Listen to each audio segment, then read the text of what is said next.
Would you sacrifice your son if God asked you to?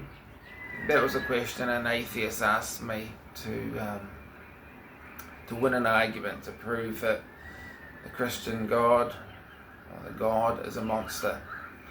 And I'm actually not a very good Christian. I have very little faith.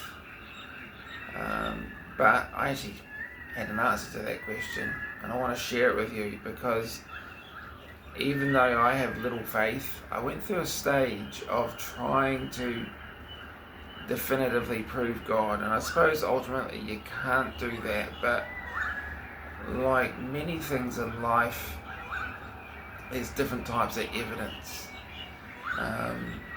Circumstantial evidence, for example, direct evidence and witness evidence and so forth. But without going off on a sidetrack there, I did find a good answer to the question, if God asked you to sacrifice your son, would you do it? And the answer, hopefully, that you find is, no, I wouldn't. And then the next question that this atheist asked me when I said, no, I wouldn't, he says, well, Abraham was asked to sacrifice his son. And the answer is actually quite simple.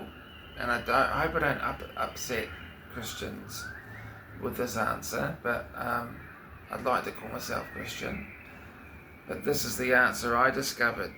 And it has to do with historical context.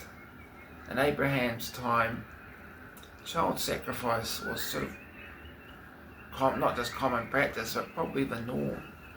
In fact, all around the world, people sacrificed children to whatever god they believed in.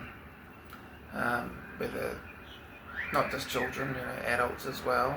People did crazy things to show whatever god they believed in that they were serious about their belief. So when Abraham went up the mountain to sacrifice his son, he was actually doing what was expected of him, what was normal for the time. And yet Abraham came down the mountain with his son alive. He would have been considered a heretic. And yet, when God revealed himself to Abraham, what happens? His son lives. And Abraham moves his people, or the people, away from human sacrifice to animal sacrifice. It was like a huge step forward for mankind, for society. And so, what happened next was people still felt they needed to sacrifice something. So what do? They started killing lots of animals. It's like a lawyer system. Like, did you hurt that person? Was it an accident? Okay, sacrifice a goat, for example. Did you hurt them on purpose? Well, sacrifice a cow. Or sometimes it was literally an eye for an eye. That people felt that they needed to do something to atone for their wrongs or perceived wrongs. But when God revealed himself to Abraham, he moved people forward. And then the next step forward was a guy called Moses, and he was like, we're wasting a lot of animals here. I tell you what, I don't think we need to sacrifice all these animals all the time. Let's make it one sacrifice per family per year. And then after a while, I think it was in Micah, I discovered one of these Old Testament prophets who sort of suggested, I don't think our sacrifices really make any difference. I don't think we really need to sacrifice animals. And then I think he was killed as a heretic, and then many years later people realised he was right, and he was a prophet, called a prophet. I think you can see the progress. Whatever you believe, was it God or society, the direction people went when God revealed himself to people was in a much better direction. They went from human sacrifice to end this animal sacrifice, to one animal sacrifice per year, to no animals being sacrificed. I can see the progression there.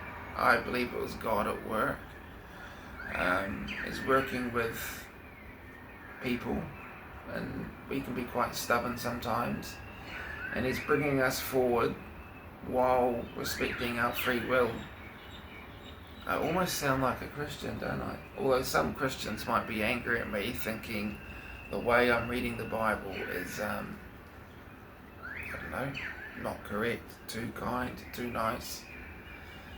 But I think that helped me answer the question, like, if God asked you to sacrifice your son, what would you do?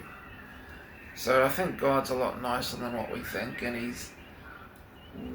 hasn't finished working with people today. He's still moving us forward, bringing people out of some crazy beliefs that we have and making things better for us. That's what I believe anyway. Or do I want to believe? Good question. But I do believe that. So, yeah.